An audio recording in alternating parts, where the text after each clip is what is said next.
Some say that raising the minimum wage would actually hurt the economy and small businesses, while others say it's the help that low-wage workers need.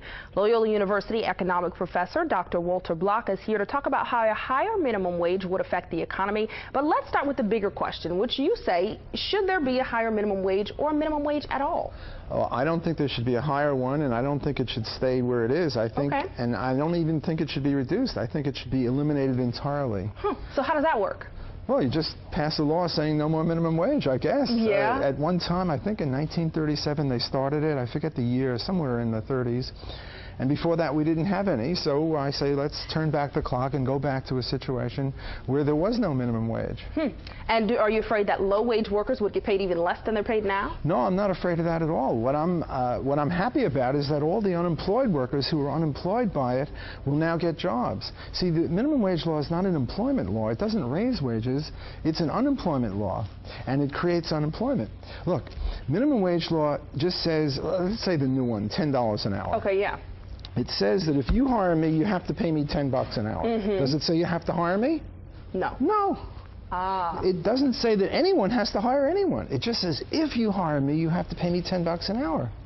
But suppose I'm only worth $9 an hour, in the sense that if you have me, you'll get $9 an hour more in your bottom line for every hour you got me. But you got to pay me 10. You going to hire me? Not if you don't want to pay you $10 an hour. Well, you're going to have to pay me 10, otherwise you go to jail. Right. But you don't have to hire me, right? But if you hire me, I'm only worth 9 to you. I'll only add 9 to your bottom line, but you'll have to pay me 10, so you lose $1 an hour. And if you're a profit-seeking entrepreneur, you're not going to be happy with that. And also, if you do it, you're going to go broke, and then you're not going to be able to hire anyone. So if a $10 an hour minimum wage will unemploy $9 an hour people with productivity of $9 an hour, well, our present one is $7.25. What does that do to someone who's worth only $6 an hour? Now, who decides what someone's worth? Who decides what one is worth is the market. In other words, if you make a correct decision, you'll make profits, and if you make a bad decision, you won't make profits. But who decides that? It sort of comes from within. It's based on human capital and physical capital. The question is, let's say right now your factory making shoes produces, $1,000 an hour. And if you hire me, you'll get $1,006, and you attribute the extra 6 to me. Well, that means that my marginal revenue productivity is $6 an hour. Well, right now, the minimum wage law is $7.25 an hour, so I'm unemployed. Not very fair, not very nice, pretty vicious, actually, because I'm likely to be a teenage kid or an unskilled person, and I can't get any job, and I can't learn on-the-job training because no one will hire me. That's vicious. You see, a lot of people think minimum wage law is like a floor under wages, and the higher you raise it, the higher wages go. No.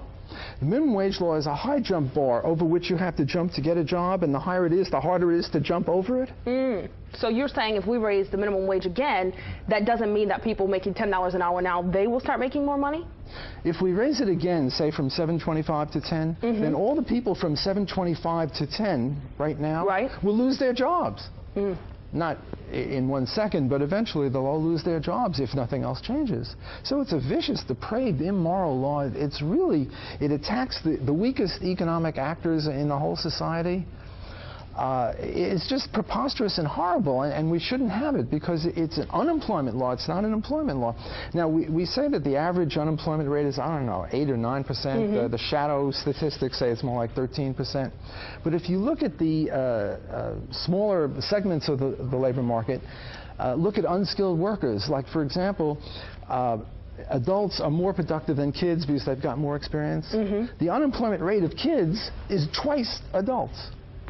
The unemployment rate of black people is twice as high as white people because for various historical reasons, black people have lower productivity on average.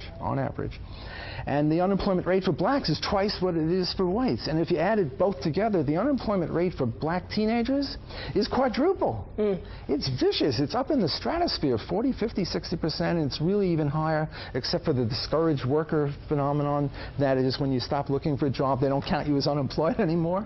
So if they counted that, the unemployment, it's horrendous. So what do you say about low-wage workers who are saying, I cannot live off this $7.25 an hour? Well, which is better, 0 or $7.25 an hour?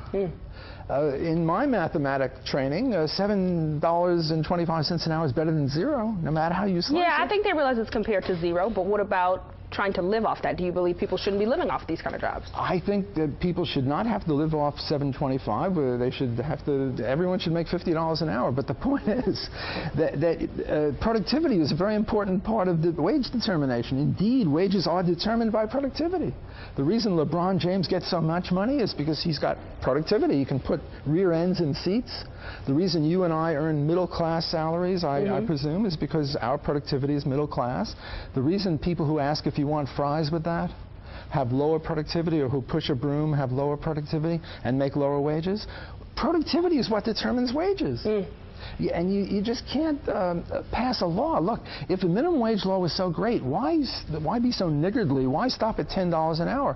Why not raise it to 20, 30, 50? Then, according to this theory, we'd all be rich with a stroke of a legislative pen. I mean, Obama says he's got a pen and a telephone. Let him raise it to $1,000 an hour. So you're saying raising it's not the answer? Raising it, not only is raising it not the answer, but keeping it is not the answer. If the question is how do we stop unemployed of disadvantaged workers, the thing to do is to eliminate it entirely. And you say more people will have jobs? Absolutely more people will have jobs. But some of them could be making $6 an hour. $6 an hour is better than 0. Right now they're making 0. Don't tell me 0 is so good. When you say, well, how can you live on $2 an hour? Well, how can you live on 0 an hour? $2 an hour is better than 0. All right. Well, thank you so much for being here, Dr. Block. We're out of time, but you made some very interesting points, and thanks for being here to represent your decision. Don't go